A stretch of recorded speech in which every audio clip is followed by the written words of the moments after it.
Y no dimite. Y no dimite ni tiene pinta de que lo quiera hacer.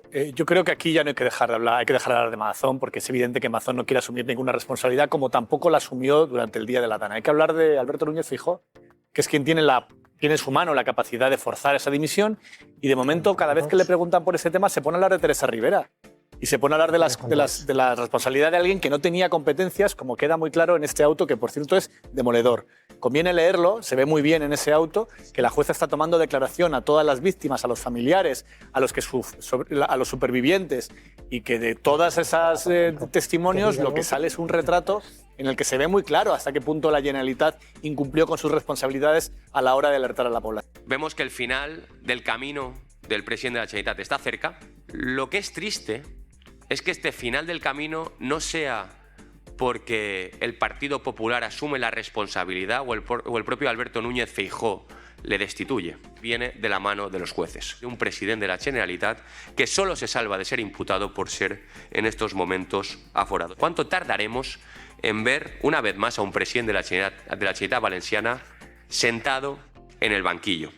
D'este auto absolutament irrebatible haurien de presentar d'una vegada una moció de censura. Els que han sigut responsables de la tragèdia no poden ser part del futur d'este poble. I si ho segueixen fent, el senyor Mazón, tot el Partit Popular i el senyor Feijóo es converteixen en còmplices d'un president que per la seva negligència han hagut morts. Miguel Ángel Campos, Audiencia Nacional. Bona vesprada, Miguel Ángel. Buena vesprada, Antonio. Vamos a ver, la jueza es muy categórica en el auto. Sí. ¿Y por qué lo es, no? ¿Por qué llega a esa conclusión? Podríamos decir que está asumiendo a priorísticamente demasiadas posiciones ya desde un principio de la instrucción. No, lo tiene muy claro por unas razones elementales. La jueza en un principio dice cómo murió y por qué murió la gente. Y llega a la conclusión, después de tomar las declaraciones a las víctimas y después de toda la información recabada, que murieron por la falta de previsión, porque la alerta llegó muy tarde. La jueza, además,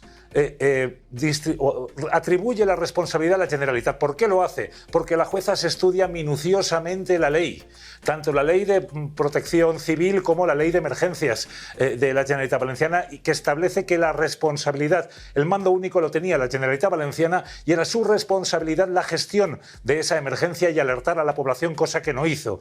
Y también descarta la responsabilidad de otros organismos que no sean la Generalitat. ¿Por qué? Porque ha pedido toda la información a la EMET, primero a las víctimas, para saber las horas en que fallecieron y de qué forma, y si fue por sorpresa. Después a la EMET, después a la Confederación Hidrográfica del Júcar, que ha advertido o le ha comunicado cómo informó a lo largo de todo el día de la situación del Barranco del Pollo y de la presa de Forata, y cómo en las horas clave de la crisis en L'Horta Sud, desde las 6 de la tarde hasta las 7:20, le manda 13 avisos, además de correos electrónicos a la Generalitat. Y además también tenemos los mensajes del 112. Con toda esa información, la jueza lo tiene muy claro. El responsable era la Generalitat, que no avisó, no alertó y lo hizo tarde y mal a los ciudadanos. Y por eso se produjeron la mayor parte de las muertes, Antonio. ¿Tú crees que de alguna manera también apunta a una cierta responsabilidad penal o responsabilidad penal al presidente de la Generalitat Valenciana, Carlos Mazón? Aunque claro, evidentemente no le puede investigar porque de momento perdería el caso.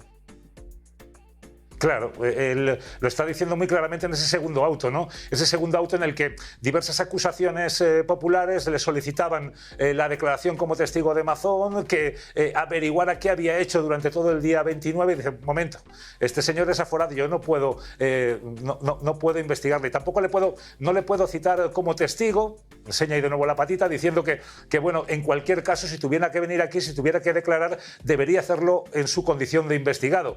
Y yo no puedo citarle porque está aforado, pero le hace ese ofrecimiento de acciones, le comunica que le trasladen ese auto a Mazón para que tenga conocimiento del mismo, y le ofrece que pueda declarar de forma voluntaria como investigado ante ese juzgado, pues en una suerte similar a la que hizo Ábalos, ¿no? con el juez Leopoldo Puente en el Supremo, cuando declaró antes de que pudiera ser citado obligatoriamente por el magistrado del Tribunal Supremo. Algo parecido hace la jueza y desde luego está marcando muy claramente el camino, lo tiene absolutamente cristalino la jueza, qué es lo que sucedió y hacia dónde va todo esto. No, pero un presidente de la Generalitat Valenciana que es que hoy ha dicho que su gestión, cuando los periodistas le han dicho, oiga, que no se puede escaquear, que están imputando, que la jueza está imputando a su consellera y al número 2, al responsable de emergencias, que está diciendo que la responsabilidad autonómica, dice, mi administración actuó de manera espectacular, maravillosa, escolar, y no dimite. Y no dimite ni tiene pinta de que lo quiera hacer. Yo creo que aquí ya no hay que dejar de hablar, hay que dejar de hablar de Mazón, porque es evidente que Mazón no quiere asumir ninguna responsabilidad, como tampoco la asumió durante el día de la Dana. Hay que hablar de Alberto Núñez Feijóo, que es quien tiene en su mano la capacidad de forzar esa dimisión, y de momento, cada vez que le preguntan por ese tema, se pone a hablar de Teresa Rivera. Y se pone a hablar de la responsabilidad de alguien que no tenía competencias, como queda muy claro en este auto, que por cierto es demoledor. Conviene leerlo, se ve muy bien en ese auto, que la jueza está tomando declaración a todas las víctimas, a los familiares, a los supervivientes, y que de todas esas testimonios lo que sale es un retrato en el que se ve muy claro hasta qué punto la Generalitat incumplió con sus responsabilidades a la hora de alertar a la población. Y luego, ¿sabes qué me tiene asombrado? El Partido Popular se está riendo de los valencianos. El Partido Popular Nacional. Porque si tú montas una comisión de investigación en el Senado y vetas que vaya a declarar, por ejemplo, Salomé Pradas, o su número 2, que son las dos personas imputadas, eso es una tomadura de pelo. Si haces una comisión de investigación tendrán que ir los principales protagonistas. Y yo tengo la sensación, Miguel Ángel Campos, que el PP no quiere que Pradas o la periodista que estuvo en el Ventorro con Mazón, que los protagonistas principales estén allí en esa comisión. Es que esa comisión de investigación del Senado, Antonio, vive en una dimensión paralela, absolutamente alejada de la verdad judicial que está construyendo la jueza de Catarroja. Estamos viendo que el primer compareciente de la Generalitat Valenciana en esa comisión de investigación del Senado es el número 40. El número 40 es Carlos Mazón, citado a declarar como número 40 en esa comisión, que anteriormente cita esa comisión a representantes de la Confederación Hidrográfica del Júcar, a los técnicos de la Confederación, hasta el propio Chimo Puig, ¿qué tendrá que ver con esto? A ministros como Grande Marlaska, como Margarita Robles, a Teresa Rivera, incluso cita también a Pedro Sánchez, y como decías, ni cita a Salomé Pradas, que ha sido imputada por la juez, ni cita a Emilio Argüeso, el secretario autonómico, que aquel día 29 de octubre, el día de la Dana, no levantó su agenda cuando tenía un acto de asuntos taurinos. Esa era la preocupación de Emilio Argüeso, el secretario autonómico. La jueza está diciendo que la Generalitat es la responsable y la comisión de investigación, el primer cargo de la Generalitat que convoca es el número 40 de esa comisión. La jueza está diciendo que Transición Ecológica, la Confederación Hidrográfica del Júcar y el gobierno no tenían ninguna responsabilidad, que lo que falló aquí fue el aviso tardío y mal a la gente, y la comisión de investigación se centra en todos los cargos del gobierno, ministros, transición ecológica. La jueza se centra en el CECOPI y no va nadie del CECOPI a la comisión de investigación. Es una realidad absolutamente paralela.